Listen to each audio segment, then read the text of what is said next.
So Laura, I think you, thank you. There we go. So I'm Julie Bogart. I own a company that's called Brave Writer, and it is serving families, whether they homeschool or not, in the arena of learning to write. I have written 2 books, The Brave Learner, which is focused on helping parents be meaningful participants in their children's education, and then Raising Critical Thinkers, which continues the conversation into how children and adults can really engage with the glut of information that we receive through media, the internet, and our school educations. So my name is Julie Bogart. I've got 5 adult kids. Thanks so much, Julie. That was great. They're all gainfully employed. So that's always, people always Yes. ask about that when you have grown kids and you did this Right. and they're not living in your basement. I said, No. yeah, that's an awesome piece. So we've been asking people a little bit about what they want to talk about and if they want to be in a big group or if they'd like to be in a small group, because what we've found is that once everybody gets a chance to talk, then they feel like they're part of the conversation. Yeah.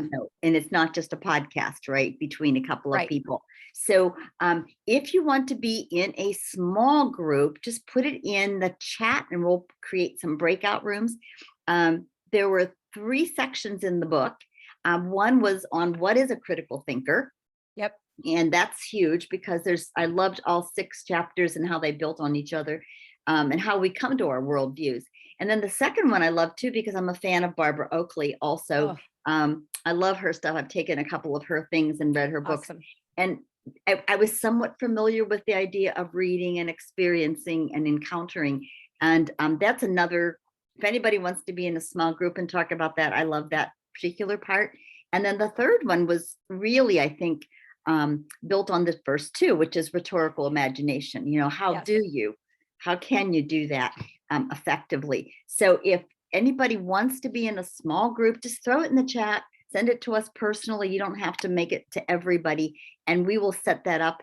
I think I was going to kick it off just a little bit because I think a question that comes to everybody's mind is, why does an author write a book? And so, Julie, if you wanted to kind of maybe address that a little bit, I think that's a good place to, because I think when we ask ourselves why, that gives us a good framework to get started on our quest on things. Yeah, actually, I love that question because I wanted to write this book first. I wanted Raising Critical Thinkers really to be my first book. I started working on it in 2000, so 22 years ago. And it was really the fruit of an experience I had in the 1990s.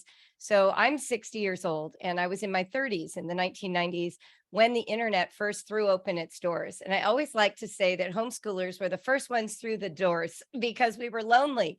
We were looking, back then there was like maybe 800,000 families in the whole country who were homeschooling. And we were looking for support and advice and companionship and camaraderie. So we all gathered at these 2 main watering holes that were hosted by 2 different kinds of curricula. And what I imagined was this. I thought I would get there and I would find exactly what I experienced in my daily life, but with more people. So I was in Southern California at the time. Homeschooling, to my understanding at the time, was mostly a homogenous group.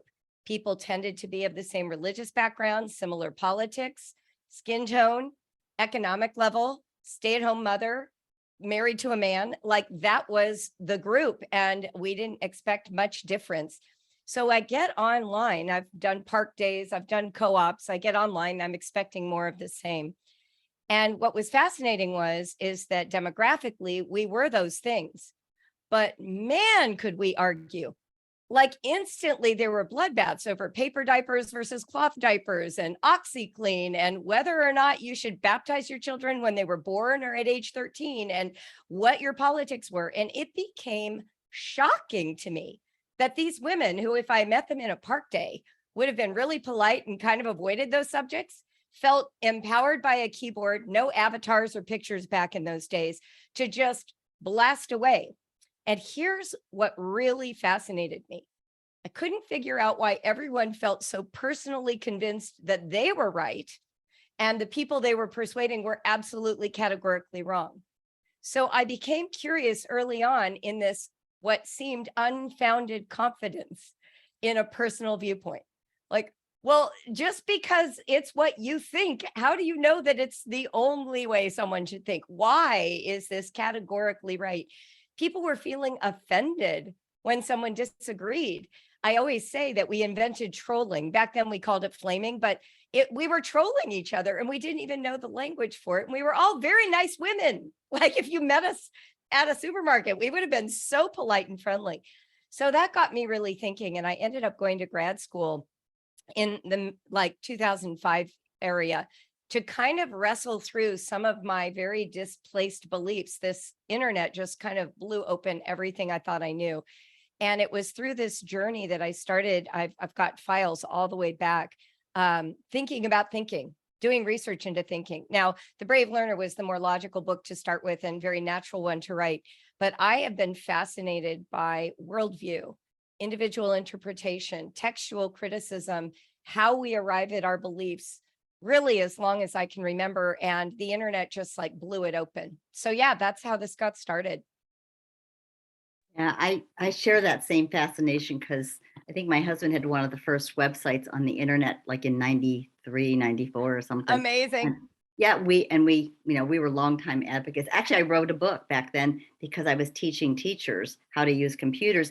And I was just blown away that there was nothing about personal computers. It was all about, all the Yeah, other those stuff. mainframes. Yeah. Yeah. And not realistic, not how people would use it anyway. But I think what you're saying is I also was fascinated by the fact that we now have all of this information and data at our fingertips, and yet we've used it to just kind of affirm our thinking and not explore other people's thinking. I kept thinking, oh, this is wonderful. We'll be able to talk with other people around the world and hear their Same. viewpoints. And instead, we've kind of created these echo chambers. Well, and aided by technology. So I still consider the first decade of the internet the utopia that I had always dreamed of. I Yeah. remember following blogs in those early days and just being introduced to all kinds of people that I would never have sought for myself and really learning how the world looked to them. I remember, for instance, following one blog of a community of African American educators in South Central South, what is it, South Side Chicago. So they were making this community to debate whether or not they should be allowed to move to the suburbs. Like, would they be betraying their community to leave, or should they stay and try and make it a safer and better place for education? And I was just this white girl kind of on the internet, lurking like a fly in the room, listening to a conversation I would never have been privy to prior to the internet. And for me, that was the utopia, the Arab Spring, like all of that era was a time when the internet was sort of chronologically organized, like as things were posted, you were able to see them. But once algorithms got designed, and search engines started that pretty early, but now with social media, it's and ads, taking over the internet, it is now absolutely a curated experience, and it's curated for your outrage because you're more likely to stay on if you're outraged than if you're happy. And so that has utterly changed the dynamic. And we're raising children in this environment without sort of acknowledging what's going on or helping them see beyond what is being fed to them. So yeah, I think my generation and yours, Monica, we might be a little bit hopeless, honestly. I'm like, we kind of have to die before everything changes again, because weirdly, my age group and older, we're a little bit vulnerable. Like, we have the memory of relying on the media in a way. And so once we got siloed after the fairness doctrine went down, we're still in a very credulous state around the internet. When I see Gen Z, they're not credulous. There's a lot of snark that's like built into their appreciation of what they read online. And we can actually help them retain that and use it in skillful ways. And that's really how I see my book, helping them get to that place. That's awesome. So I don't hear any desire to get into a small group. So we must have a whole room of extroverts here that are just happy to talk in a large group, which is great for us. We just want to make sure people do get a chance to, be part of the discussion, because it's not a discussion if you're not a part of it. And we did post your guidelines back Nice. long time ago because we kind of honor those in our group anyway. So Beautiful. Donna, you didn't get a chance to introduce yourself. If you'd like to introduce yourself, where you're from, and what you'd like to discuss here, we'd be happy to have you do that. If you can unmute, or if you want to put it in the chat box, that would be awesome. Hi, Donna. Can't hear you. You're still on mute. Hi, I'm late joining. I actually forgot about it, but I'm from Redcliffe, Alberta, and I'm a grandmother that was homeschooling my two granddaughters last year. So I'm interested in all of this stuff. That's beautiful. Is there a particular topic or a question you have, or something that you'd really like to discuss? I'm just happy to listen. Thank you very much. Cool. Okay, sounds good. We want to open it up if anybody. Oh, hi, Mary. We can see you now. Would you like to introduce yourself a little bit and tell us a little bit about what you'd like to talk about today? Yes, thank you so much. I'm sorry for my connection problems. Laura did a great job introducing me as director, founder of Education Innovation Collaborative, and it sprang out of the very experiences I'm hearing everybody speak about. My daughter was labeled oppositional, and she would refuse to do anything we asked, so we couldn't homeschool because she wouldn't listen to anything we did. So I feel like a traumatized parent from my experiences. She's 25 and doing very well, and my son, 23, is trying to find his way in the life. But I went back and got my PhD to figure out how to do transformative learning and change, how to support kids in their autonomy, in their self-direction. And that's what I want to bring to community-based learning experiences, like what Laura is doing with her Limitless Village and our Thrive Towns. So we're going to transform this system so that all the kids that you guys are talking about have a place to do what they want to do, when they want to do it, with whom they want to do it, etc. So that's my nutshell. Awesome. That's really awesome, Mary, because I think that there are a couple other folks here. I think Erin is looking to start a kind of a homeschool co-op. And what you just described, Julie, that self-awareness, because I think sometimes when we're in a movement, and I've had conversations with Blake Bowles about this, and Pat Farenga, we go back 25 years, and we've had that, we're all going in the same direction. And that, yes, sometimes when we do that, we start picking things apart, we start arguing about what shade of gray, and we have that. And I know when you're in business, you do need to do that. You have to differentiate yourself. But sometimes we get to the point where we get divisive, right? And becomes my way is the best way. It has to be the only way. And it has to be right for everybody.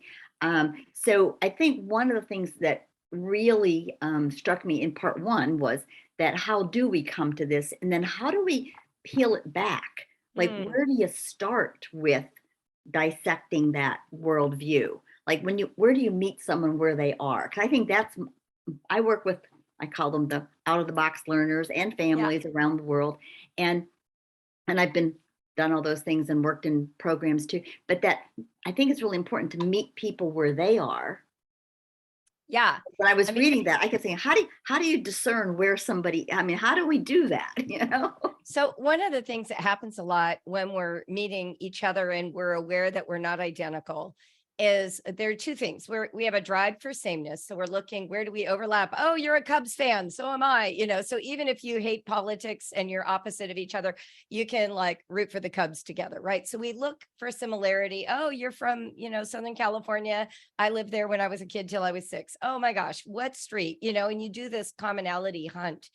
When you hit difference, that's when it gets awkward. And so one of the ways that I like to help people have these difficult conversations, this question actually isn't in the book, but it's a good one to use, is to ask the person to tell you, what is the beautiful picture of life that this view paints for you? So let's say you're a person who's really a traditional schooler. You put your kids in school and you meet an unschooler, and the unschooler just looks irresponsible, right? Like they just look like they don't care. So if you're a traditional schooler, you'd want to be able to say, well, tell me how unschooling paints a beautiful picture of life for you. You meet someone who totally disagrees with your view on gun control. Maybe you're a major gun control person. This person's from a hunting background. How does your view of guns paint a beautiful picture of life for you? You're in a battle with your child. They're like, I love heavy metal music.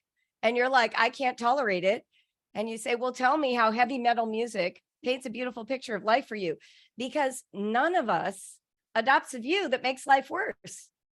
And when we're engaging with another person, we want them to share with us the most sentimental, romantic rhetoric that they have around that topic, not their defensive, aggressive rhetoric that is out to self-protect and attack you, because then you just end up in a fight. So we want to start by inviting them to actually enter the fantasy of what the world would be like if we did things the way they thought about it. Even a murderer is motivated by a beautiful outcome. Their outcome is my life will be better if that person is gone forever. I'm not saying that it will lead you to empathy. It could lead you to deeper horror. That is a possibility. But what it will do is it will at least start the conversation on the footing of someone speaking from their pleasure, their embrace of their view, as opposed to defensive posturing and anger at you and feeling vulnerable to attack. So that's one place to begin. I think that's actually super helpful. I think, well, because Mary having a daughter who's oppositional, and then there's two of us who have kids who have the PDA, and trying to figure out how to communicate when in their world, they're right. And there's no, everything becomes an argument. At least that was in my case. It was, I'm now learning how to talk more effectively, but it's, reading this book, I'm like, oh man, I wish I would known this, because there's so many things that it would be really helpful. But also just understanding right where they're coming from, and giving up like that, my need to be right is yes. Is I so think I think parents, because you've taken care often of your children since infancy, that's the majority parent. So when they were fully dependent on you, you had an enormous amount of power and responsibility. And it's very tricky to watch that transition start to occur. I'm watching it right now with my daughter-in-law and son and their children, my grandchildren, where this 2-year-old now is asserting her will, and it's difficult not to take it personally. They're struggling with, well, she was such a delightful, cooperative child a month ago, and now she's suddenly having opinions. And of course we know more than her. Of course we know she needs a nap, right? Like there's this sense that we know more and our experience is so valuable. But our experience is not valuable. Their experience is valuable. Whenever we can point our child to their own experience, that's where they will grow. So like the classic fight around brushing teeth or washing hands. This is the one I share a lot in these book clubs. So especially during COVID. So you've got a child, it's time for dinner. This kid is 8 or 10 or maybe even 12. And you say, go wash your hands, it's time for dinner. And out of the blue, just on this one day, suddenly your child says, yeah, I don't want to. What does a parent do? Parents typically pick 2 different options, both with the same goal. The goal is hand washing. There is no other acceptable goal. There's not like not hand washing is an acceptable answer. So the first one is the style I was raised in as a parent, which is obedience. You're the authority. They're the child. They need to obey you. So you tell them, you must wash your hands because I said so, right? And if they don't, then there has to be a consequence that reminds them that you have the power to control their lives. Like that's literally the parenting advice from the 80s and 90s. Okay, so today's parent, smarter than that, they think, but they're actually doing obedience under another name, and they call it cooperation, which is just manipulative obedience. It's not admitting that you want to control your child. It's saying, I will coerce you more subtly into obeying. So what ends up happening is the parent, instead of saying, because I said so, they explain their own reasoning. So a typical parent will say, well, science has shown us that germs live on your hands.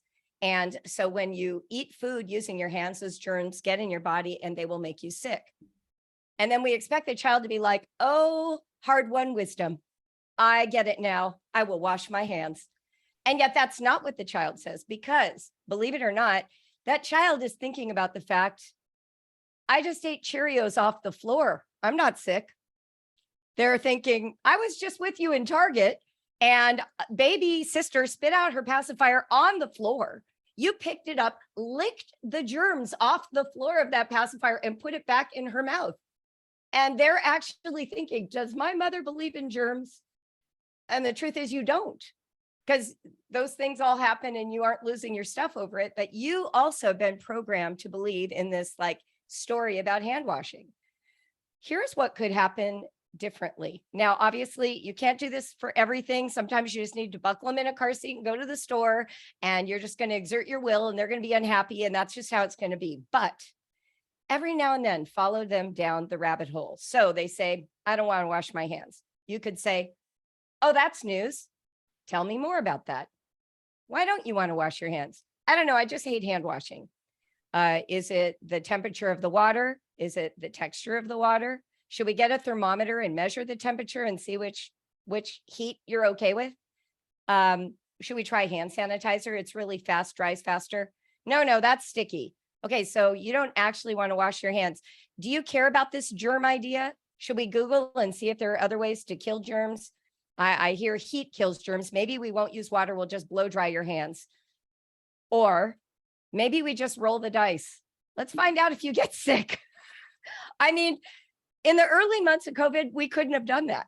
So we would have actually had to use our parental authority, but I would then go on the computer and show them what COVID looks like and maybe get a microscope and show them what germs are under a microscope, help them actually create the framework to receive the information, right?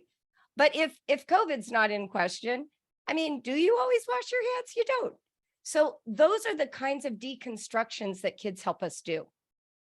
And those are the ways that our kids can start to actually own their behaviors, because they're being given the agency to say the truth, to do their own data gathering, do their own research, have their own experiences, not just the repackaged, recycled, better ideas of an adult, which ultimately make them vulnerable to following anybody who seems like an authority, AKA the 16-year-old when you're 14, right? We want them to know that they can challenge a person. I like to say the healthiest families embrace dissent. Dissent is like the chlorine in a swimming pool. It keeps it swimmable, keeps it safe. I like that. We had a question that popped up earlier today. If wanted to see if you had any advice for guiding a co-op situation. So I know a lot of us here are working to start alternative programs, and so I wanted to see what your take is on that. Yeah, gosh, I do have some experiences with co-ops. So I created a very small one with a group of friends in my early days of homeschooling, which was just 5 families, which was a lovely experience. The moms met once a month at Mimi's Cafe for brunch, and we would plan out the year. And what we did is we would have one party. We called them parties. That was my idea. I'm like, kids don't want to do field trips. They want parties. So we would do like a party that was centered on learning. And each family, there were 5 families. So each family was required to host 2 parties, and we did them on weekends so both parents could participate, and even unschool age children. And that was a lovely number of years, just lovely. Then I moved to Ohio and I joined a co-op with 100 families. So completely different kind of experience. It was a day long with 4 classes. All the parents had to participate in some meaningful way. I taught theater and I taught writing. My kids took all kinds of classes, from taekwondo to photography to biology to algebra 2. So there was a wide range of academics and non-academics. This co-op was hosted in a church. It was a religious foundation. But here's what I did like about this co-op. They had a statement of values instead of a statement of faith. So inside their statement of values, there were some beliefs. No one was required to believe any of them. They were only required not to teach against the values.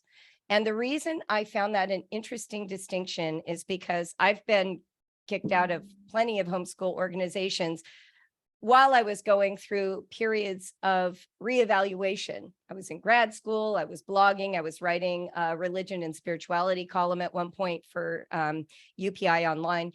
And during those periods, I had various perspectives that didn't always align perfectly with anyone's statement of faith. And there was one woman in particular, she's dead now, but during my years, who saw it as her job to keep outing me to organizations as a way to say that my beliefs were in flux. And what I loved about this co-op run by two of my dearest friends is that they agreed that you cannot require, you only create hypocrites by requiring beliefs, because everybody's beliefs go through flux. But most people just weren't public about it. I just happen to be, because I'm a writer and a thinker, and I spend a lot of time online in public spaces thinking out loud. But most people are thinking and having thoughts. And so if you create a statement of values, at least you're saying, well, these are the things we want taught at our co-op. But then it's up to everybody to either respect that or not participate. And it also made it very clear. So you could decide, do I want my kids in these science classes? Do I align with their perspective on creation? That's the kind of thing that I think was valuable. Beyond that, though, I wish there were more co-ops that were just focused on the education and less on the worldview piece. Perhaps the biggest recent development I've heard about through direct messages and some of my staff is that to offset some of these very heavy duty fundamentalist Christian co-ops, there has been an emergence of secular and progressive co-ops, which are equally cruel and fundamentalist in their approach to learning. And for me personally, I think it's when we become rigid and we act fearful of embracing kind of a wide range of humanity that we're actually just propagandists at that point, and we've stopped being good thinkers. Well, I'm so glad you shared that, Julie, because I think that was kind of a piggyback on what I was sharing earlier about we're moving in the same direction and then we have to differentiate. And right now, not to get into politics, but the political climate and the economic climate and everything is very divisive. And we create that us against them kind of philosophy. And one of the thoughts I really enjoyed, and I did do the vocabulary one, which was really fun. It was fun to do it with my husband too, because we have different strengths, but we're a good team, but we have different strengths. And I think one of the things I've learned over the years in working with all kinds of learners and families is we have to create enough safety for people to actually learn. If they don't have enough safety, then just like in this group, we have to have safety that whatever the opinion, we're going to respect that person's viewpoint or whatever. And then for transformative learning to really occur, we really have to have that emotional safety, physical safety, and then be able to challenge and innovate, right? Because otherwise we don't change along the way. One of my longtime learners said, just to put out that her grandson did something and figured out what multiplication was all about. And then he said, you know what? And now I could figure out division. So he actually knows what he's talking about now. This isn't just some abstract idea. So I think one of the strategies I learned a long time ago, but I did learn from Chaim Gannett, was to listen to each person, that whole thing. And people would come into my preschool and go, how can you do that? That would drive me crazy. I'm going, well, you can't do it all the time, right? But no, got to stop. John's still talking. Oh, and then when they're older to be able to repeat. And then we actually use that in counseling, right? No, you got to listen. We use that all the time. So I think but that whole piece it's not empathy. I'm not trying to put myself, because if you ask me to put myself in my husband's shoes, I'm like, I can't put myself. He has a wife. He's always had a wife. And I loved your little thing about the feminist essay, I would like a wife too, Yes. But that idea that empathy, and Monica brought it up too, that idea of empathy doesn't really work because we really can't see somebody else's perspective.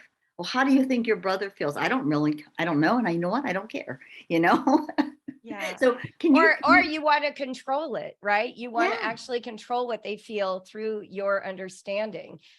When I wrote about it in The Brave Learner, actually, when my son became really obsessed with heavy metal, and my husband at the time and I handled that atrociously. And I wrote about it in the book because I think it's really important for us to remember that we're learning what it means to be a parent the whole time we're parenting, right? It's really an awful, awful journey. You just make so many egregious errors, and it's your children who then tell you about them, and then they go to therapy about them, and then you have to suffer later when you hear it refracted through their words. But anyway, I wrote about this because I felt like it was important. What I didn't write is after my husband and I apologized to my son and tried to make up for this horrible, we attacked him, my husband. We're not married anymore because he had a rage problem. So he had taken his tape deck and thrown it against our fireplace, and it shattered. It made a loud noise. It woke up the kids. Like, as dysfunctional domestic violence scene as you can picture. It's terrible. Short of hitting the child, it was everything terrible. And so anyway, a few months later, we had made our peace with the idea that our son listens to heavy metal, and my mother came to visit, and I was embarrassed because isn't so much of our parenting about what other people will think about how we parent? It has nothing to do with our children. So I was very nervous, and I started to want to apologize that I was tolerating this music in the house. And before I could say anything, my mother said to Noah, "Hey, Noah, I can't understand the words to this music. Do you have a CD case? I want to understand the lyrics." He's like, "Yeah, Grandma, let's go upstairs." So they get the CD, they go upstairs, and now the music is blasting from his bedroom, and they're gone for like 20 minutes. And I finally come upstairs, I push open the door, and there's my mother in her 60s and her grandson in his teens laying belly down on the floor with the CD case open and the lyrics, talking about the poetry and meaning of the lyrics while it's blasting. And I had this instant like, oh, that's right. That's how you parent. I forgot. Right? Grandmother versus mother. It was incredible. Just that amazing moment. So yeah, I do see the hands raised too. Feel free to move to questions, but I just thought that story was so relevant. Lovely story. And that's one of the benefits of being a grandparent. Oh my gosh, it is. It's the greatest thing ever. I Yes. always say about grandparenting, the hyperbole is an understatement. It is. It's so much better. Okay, Erin's got her hand up here. So what do we got? Erin, then Mary, okay? Great. Well, so I have a question. And I'm following the 1-year-old around, so I'm trying not to lose my train of thought.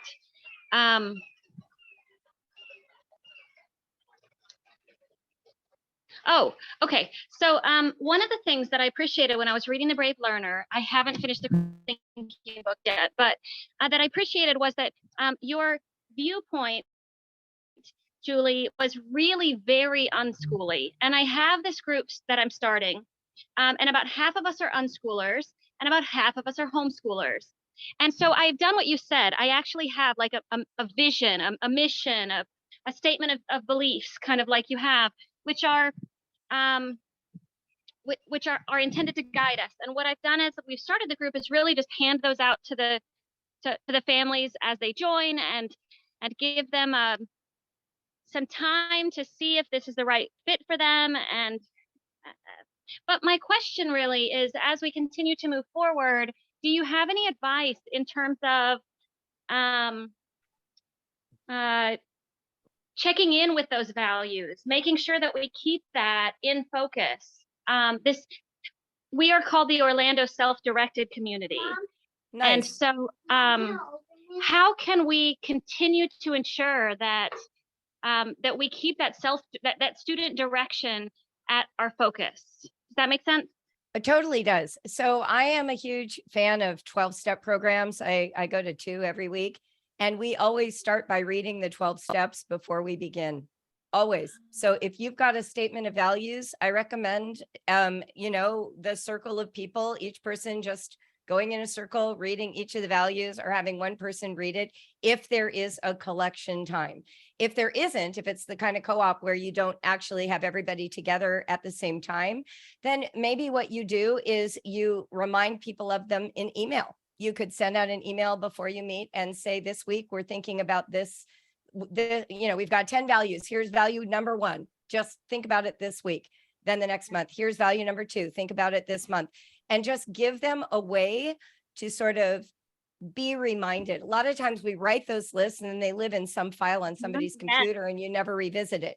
But if you can, and in La Leche League, I was a La Leche League leader for 10 years. We had a series of 4 meetings. They had very clear objectives each meeting, and we would always re-announce what those objectives were at the start of each meeting. So I think that, it's liturgy in church, right? Anything that we want people to inculcate needs repetition and valuing. It can't just live on a sheet of paper or in a file in your computer. That's a great point. Thank you. Yeah, I was actually thinking of putting up something by the sign-in sheet where instead of signing on a regular sheet of paper, the kids and the adults each sign on like next to the idea that's most important to them that day. Oh, that's beautiful. Clever. Something like Clever that. Yeah. idea. Yeah. Thank And you. just know that there will be some times when the values don't align for a person. So because people go through things, right? Someone's going to want to put their kids in school. And the big question for you will be, are they still welcome to be a member of the community, or are they cut out? And this is the stuff that I find really painful, having gone through countless online groups, countless thousands and thousands of hours with online groups. This idea that if you use the wrong terminology, you can't be an unschooler. If you use the wrong books, you can't be a Charlotte Mason schooler. If you decide that it's okay to read modern fiction, you can't be a classical educator. I'm sorry, none of us are purely anything. Can we at least embrace our ideals and allow for reality to ride sidecar and build our communities through relationship, not through ideological alignment? Because in the end, ideological alignment creates a cult. That's where it goes. That's where it goes. It goes to culty behaviors. The leader is right. Hide everything that disagrees. Pretend that the system is working to protect the reputation of the group. It's very unhealthy. Thank you. Thank you so much. That's great advice. And that's very common, unfortunately. Yeah, it's everywhere. Because we have this desire to belong, right? That's right. So, That's right. and we don't want to be excluded. So we will espouse the values. And I think that's what scares me about, I know Gen Z, or it's endemic, they've grown up with it. However, I'm not sure they're developing the critical thinking skills to really be able to discern fact. I don't know if they are, because there's another whole topic about that. And I want to make sure we get to Mary's Great. question here too, but that's another whole discussion, right? Yeah. I mean, that's why I wrote the book, hoping to help that happen. Yeah. Yeah, me too. Okay, Mary. Wow, this is such an amazing conversation. And Julie, I want you and Monica, you just honed in on the very cusp of the problem that we are facing. We started a design club last October to design the Thrive Lab with the kids and the parents. And we had about 15, 16 combined designing, what kind of environment do you want? What kind of things do you want to do? And what we found out a few months in was that some of the kids who felt unleashed in their autonomy and they're being listened to and we're following them, then the problem with the parents came up, which was the parents who had their disciplinarian sort of control and ideological control over the children. We're suddenly seeing them thinking for themselves. Right. Too much, right? And on multiple occasions, a parent came back and said, take these VR headsets back, because my kids are handling it irresponsibly. They become bad kids when they do this thing here at the lab. And then the lovely 7-year-old girl who's ADHD, she goes, Mary, my mom's afraid. She's afraid that we're getting too independent. And she's like, I'm with you, but I don't know if they're going to let me be with you. And the problem was they were pulled out of the program.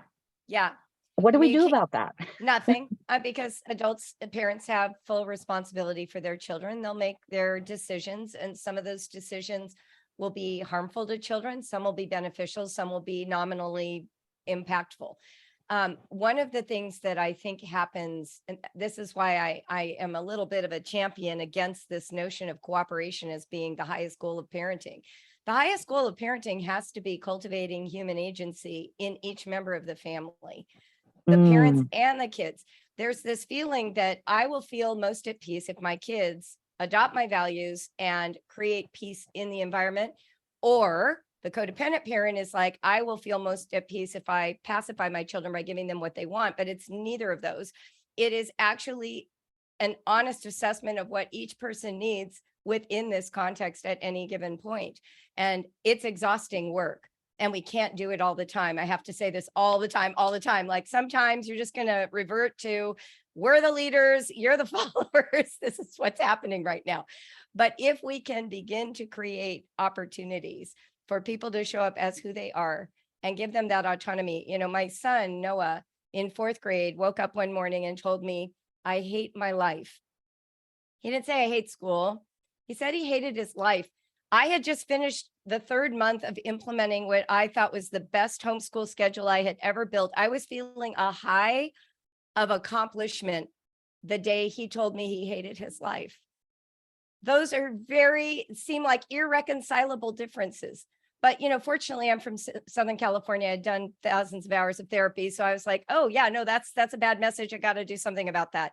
So I knew that that was the end of that schedule for him, no matter how happy it made me. And that's the piece, right? It's being aware. What do I need? What do they need? How do we keep reconciling that? And there is no salvation because it changes month to month, year to year. So staying alert, staying aware, being flexible are actual skills. And it's challenging. Yes, Noah exhibited what I say to Noah now. He's 35. And I say to Noah, my biggest thing I admire about you is your allegiance to yourself. He had an allegiance to himself I have yet to experience in my own life. He knows what he will and will not do, and he's known it from a very early age. He quit school completely at 16. Like he said, no homeschool, no unschool, no nothing, no regular school. And he's a self-taught computer programmer today and makes more money than the rest of us. Like somehow got there. He, went through hard times, but he got there. And these are the kids that are actually teaching us how to do it. And that's Right. kind of where I feel like we parents of this generation and for the last 10 years need coaching this so desperately about what you just said. So thank you for what you're doing. You're welcome. Thank you for what you're all doing. Amazing. Good work. Julie, I really liked what you said, that in regards to the gaming, and because there's such a negative outlook on how gaming is, it's addictive and, all these bad things. And so I was wondering maybe if you could give any more insight, because it's a debate that I've found myself getting into with people. It's like, well, actually, kids are given a lot of agency when they're gaming. And so I don't know if you want to talk about that just a little bit. Oh, sure. The thing about online games is that kids are on a computer. A computer feels like driving a car. It's an adult tool that requires a massive amount of skill to use. And so first of all, it's technology, and we all love technology. There's nobody who doesn't love these devices. So we got to start with just recognizing we all love them. That's why they've proliferated and made Apple and Microsoft billions of dollars of money. It's not because we're just putting up with them. Everybody loves them. And our kids do not get to use adult tools. Typically, when we say don't go on the computer, the alternative is sit on the couch, because they also shouldn't go on the television, God forbid. That's another screen they're not supposed to look at. So what I always tell parents is this: if you really don't want them on the computer, we'll talk about why I think it's fine by and large to use gaming. But let's say you just are in this land of, I just can't have it. Give them something worthy of getting off for. The sewing machine. Give them a blowtorch and tell them to start a bonfire in the backyard. I guarantee you tell them to start a bonfire, they will get off the computer. Give them a power saw that you're going to train them to use. They will get off the computer. But most of the time, we are so protective. We don't want them to have any risks or adventures. And computers are the one place where they get to take them all day, every day. They get to challenge their imaginations. They get to risk their lives, truly, and get blown up and try again. They're literally compelling and exciting to children. So that's just on sort of the meta level. When we talk about the actual gaming itself, when Noah this is my oldest kid. So when he was 9, GoldenEye came out. That was the James Bond first-person shooter. It was the very first-person shooter that went really viral. At that point, the internet wasn't even a thing. These were computer games you just played on your own computer. So it wasn't built with anybody else in mind. And we were living in a condo, and he went into my friend's house, and her husband was playing this game, and Noah came home just so compelled. So I went over to their house. Carrie hands Noah the controller, and I start seeing Noah behind a controller with the gun facing forward, and he's shooting people who are blowing up and dying. And I involuntarily burst into tears. I tell you this because that was the first time I'd ever seen that in my life, right? I was in my 30s. I mean, I'm too old for Pac-Man. So this was like, whoa, I don't want my 9-year-old shooting people. I was already raised in a gun control home. So this freaked me out completely. So I want us to remember that the violence is awful. There's a lot of misogyny. There's all kinds of problems that we could talk about that are in gaming, but the actual gameplay is really fun. And when they are used to this venue, which they all are now, the shooting is not that much different than knocking over your queen in chess. It's like, oh, okay, well, I lost here. Now I start the game again and I try. It has shifted. Is violence more prevalent than ever? Maybe. So we can talk about that. That's something I don't have any experience with, but the actual gameplay, what the research is showing now is that kids use it for emotional regulation, meaning the same way adults use watching sports. You know, I watch football obsessively. These people are actually getting injured. The people in an animated game are not, they're not real. So I think just helping us start to recognize that gaming is a tool for pleasure, also critical thinking, also sometimes fantasy. I liked this one study. It said Grand Theft Auto allows kids to experience a lawless world without creating one. Thought that was a fascinating take, something I'd never thought about before. So socializing for sure. My son Liam, who is a huge chess player, also a huge gamer, and he met a friend in Croatia and actually traveled there to see him and meet him in person. So yeah, gaming it's real. It's here to stay. I want us to work with it, not against it. And can I add to that, Julie? And my Yeah. son went through the phase where he was doing all the shooter games way too young, in my opinion as well. Right. But then the games started to get collaborative, strategic, Yes. and social. Like you had to be Yes. very socially aware of when you were getting kicked out of a game because you were being a jerk, or Yeah, when you're totally. building a strong team because you're collaborating. And so all during COVID, he was in college, and he wasn't able to get to college for his junior and senior year, but he kept his friends playing games during that time. And I think it saved him. 100%. Right? No, It's like, no question about it. No question about it. And in fact, one of the things I like you guys are pretty savvy parents about all this because you have that sort of unschooly bent, I can tell in this crowd, but I've met with lots of book clubs now since February. So probably like 40 of them, and anywhere from 6 to 15 people like this. And what's really interesting is some of these groups, they get very uptight about the video game. It's the one section they don't agree with me, right? So what I like to ask a lot of times is, what if you were telling me right now that you could not get your child to stop playing the violin? I mean, they're just playing it all day. They are on Zoom playing with their friends, violin, comparing music, talking about the next piece they're going to master. Would we be having this conversation? What if your child was into chess? And Liam, my son, who is my biggest gamer, he was a massive chess player, still is, plays online, plays in person, also a big gamer. And he is a self-taught IT specialist as an adult. And again, these boys, my 2 boys, the most unschooly, least academic, making the most money, self-taught in their careers, just as a point of something for you to take away.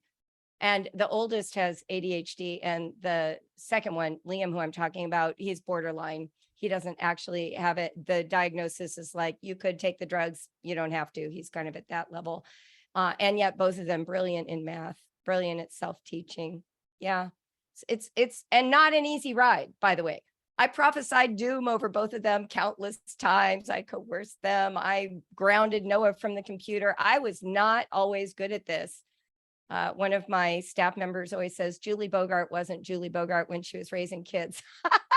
Such a great line because I was learning like all of you from my failures. And then they would teach me, I learned from my children. I paid attention and I had enough self-awareness to not trust my own assumptions, which was good, which was helpful. I love that, Julie, because I think we're all lifelong learners, right? That's what my Right. kids said. Mom, when you're raising us, there's 15 years between the first and third kid. I think you're comatose now. You don't understand that. Right? However, I do remember we were really early adopters of computers, and I can't remember the name of my husband's on his computer. We actually did, before we had a third kid, we one night spent 6 hours playing this.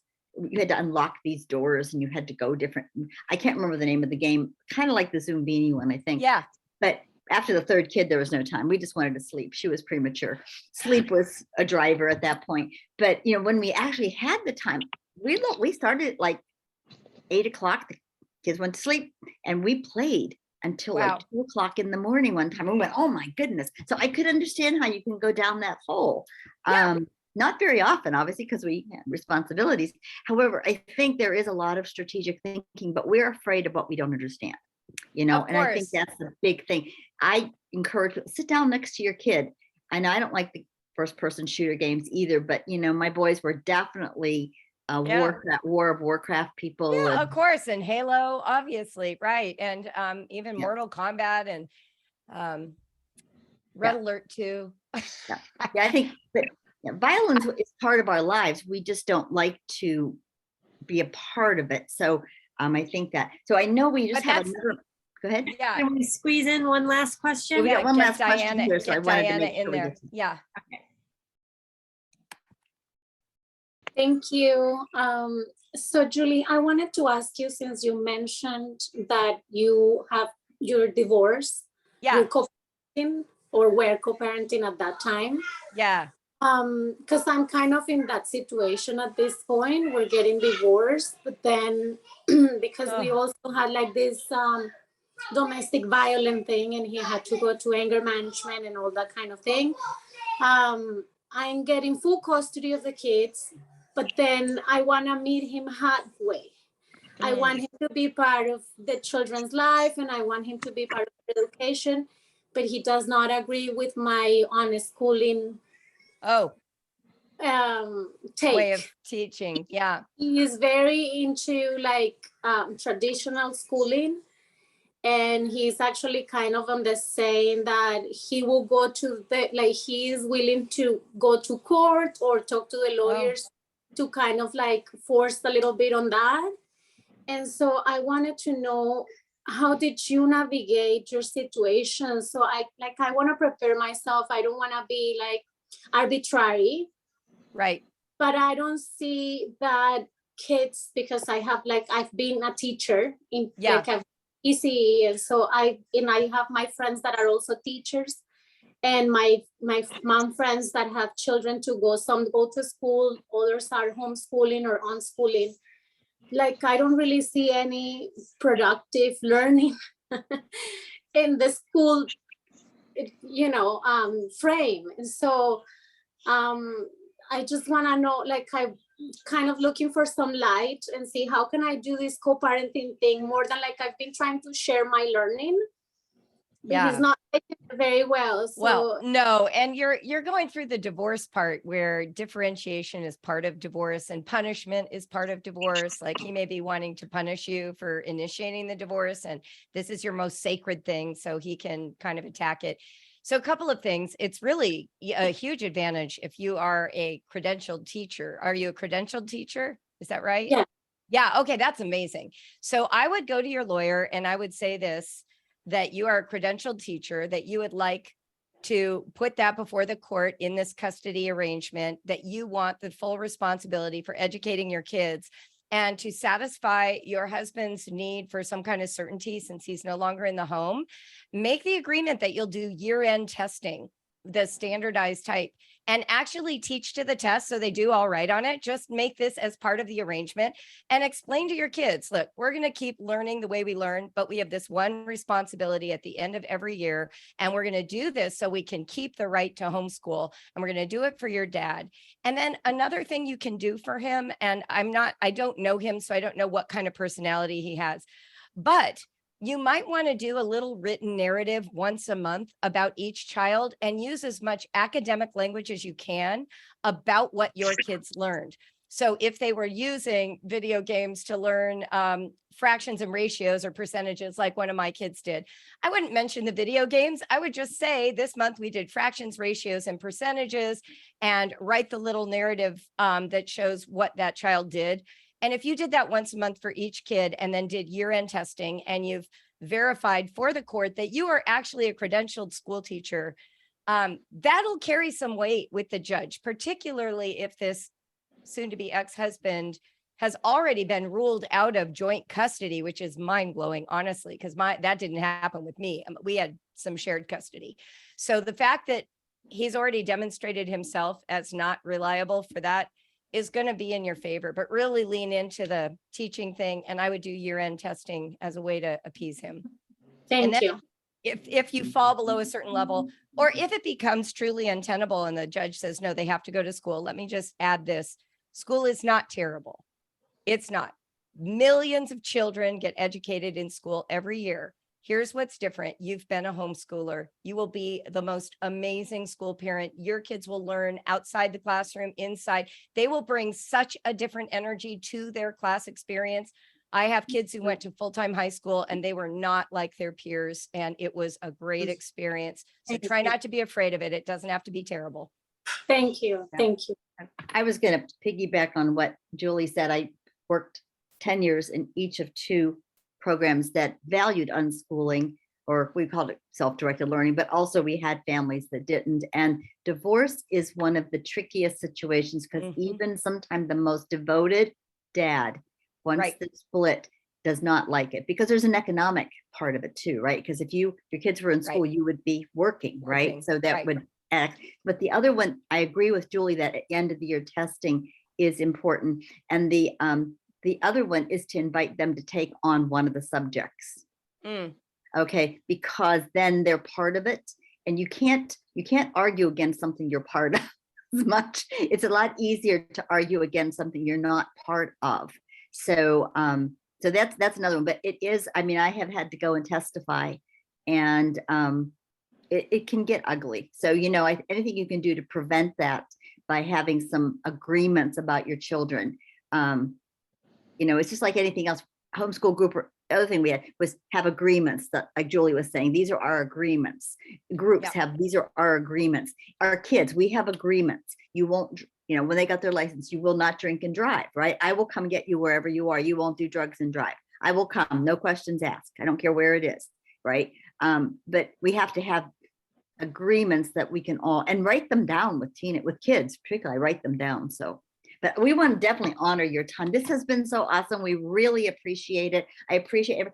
I've been going around asking if anybody had any questions that I haven't heard you talk, because we want to make sure everybody has that opportunity. And we really thank you so much, Julie. This has been so awesome. We really appreciate it. I've loved both of your books, and I have used all of your materials, and I encourage the families I work with all the time to take advantage of it. Thank you. Just really, because especially your online classes, I mean, when you look at what you get another adult to share an idea. Your teachers have been great with some of my families. So I can't endorse her highly enough. Like I said, we've had it's 20 years. I thought, oh my gosh, I've been using this stuff that's for 20 amazing, years. Monica. I really love that. And it's so fun to meet people who are from my generation of home education. It's changed so much, but all in positive ways, I think. And what you guys are all doing just sounds so awesome. I feel like the movement is in good hands. So thank you very much for having me today. And I look forward to seeing you online. I'm on Instagram if you want to hang out with me at Julie Bravewriter. And thank you, everyone. Thank you so much. We appreciate it. Thank you so much. Bye, everyone. Thank you. Thank you. Thanks so much. Oh, that was awesome, everybody. We appreciate it. We're going to send a little survey out to your email because we took questions right till the end. But we would love ideas, what your thoughts were about today, ideas for the future, because sometimes we have guests, sometimes we do it internally. Everybody has skills and wisdom. So we hope folks will come and share the, because really the wisdom is in the middle.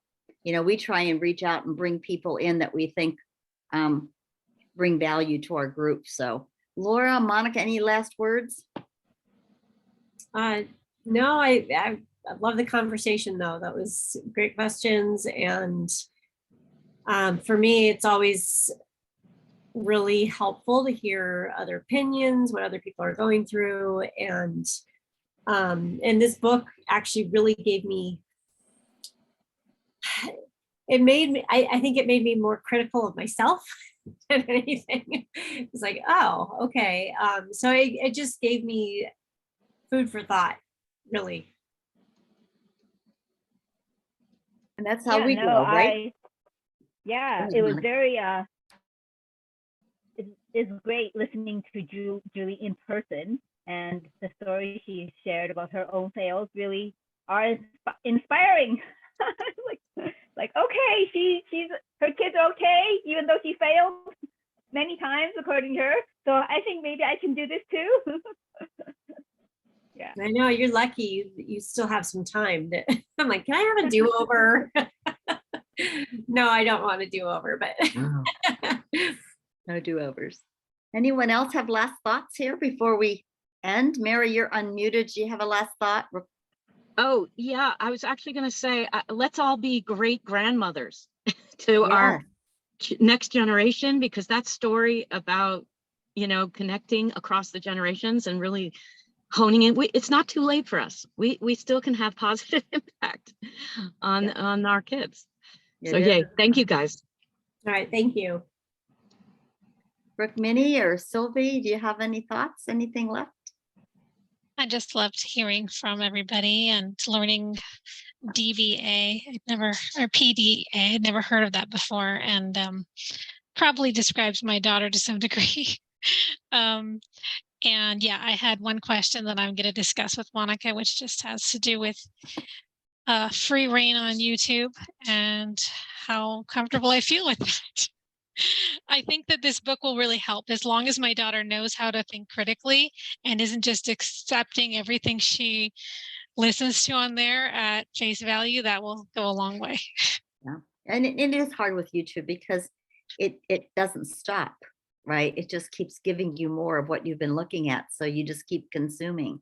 So you know, Sylvie just put in, she often interviews her kids after. Oh, that would be good. Yeah. Yeah, and I've done the same thing. And also you still have the parental controls that you can use, that, you know, that the time is up. I only know how to do YouTube Kids, so I'll have to learn. Well, you can just do it on the device if it's an iPad.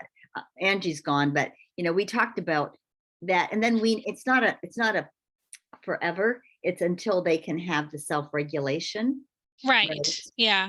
It's transferring that or sharing that responsibility, but asking a really little kid to do that, I mean, that's going to be kind of difficult, right? They don't have those skills yet. So that skill set isn't part of and Matiana is now 11 or 12. So, but even at 11 or 12, it's hard to turn it off. So sometimes it helps them to have that limit that just says, you hit the limit, you know, and I'm not mad at you, but we just hit the limit, you know. Yeah. And I do have a device coming my way that will help with just setting some basic limits. So yeah. So Sylvie? So I'm of the clan of not setting any limits when it comes to screens. So I can speak of that. I think we should do a session on that. Because I have a lot to share and talk about on that topic too, for many reasons. That's going to be a hot topic. Hot topic. It's always a hot topic. I love talking about it though. Yes, I do too. So my experience, and again, it's like Monica mentioned, there's a lot of scaffolding that happens when you let go of limits. But very early on, we had to get rid of limits just because my kids are so smart that they figured out how to get rid of YouTube Kids really easily on their own. I mean, I have an 11-year-old who does IT support for the entire neighborhood at this point because he's self-taught how to do like troubleshoot all sorts of IT issues. And he's been doing that for the homeschooling group for the past 2 years. And now he does it like literally for everyone in the neighborhood. So it's an interesting, it's something else to talk about, but he knows a lot more about IT issues than I could ever probably learn myself because I don't have the interest. But